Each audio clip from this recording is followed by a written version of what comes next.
එතකොට දැන් ඕක ගැඹුරටම ගිහිල්ලා පේපර් එක හදන සර් අහන්න පුළුවන් මේ මෙන්න මේ ඔය වගේ බහුවර්ණ ප්‍රශ්නයක් දීලා ඒක එක වර්ණයක් විදිහට දාන්න පුළුවන්. මෙන්න මේ වොමිටින් සෙන්ටර් එකේ.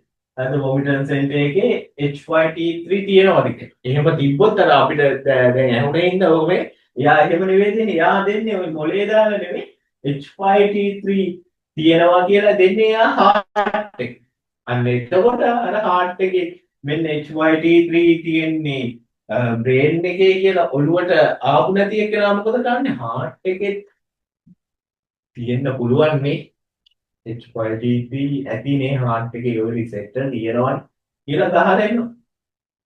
ඒක කියන්නේ මේ විභාගේ ටට්ටු ටික ගහන්න බෑ. ඒ කියන්නේ නොදැන පාස් වෙන්න බෑ. ඒ නොදැන පාස් වෙන්න බැරි විදියට තමයි අර මොනවද දීලා තියෙන්නේ නෙගටිව් මාක්ස්. ඍණ ලකුණු දීලා තින්නේ ඒක. නැත්නම් ඕන එකක් ගැහුවාම ටට්ටු ටික ගැහුවාම මේක වෙන්න පුළුවන් කියලා. අර එහෙම ජීවිතත් එක්කනේ සෙල්ලම් කරන්නේ.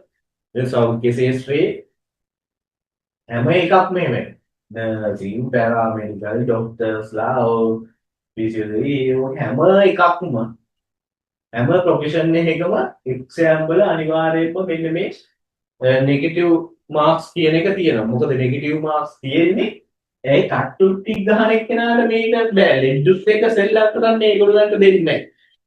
හරි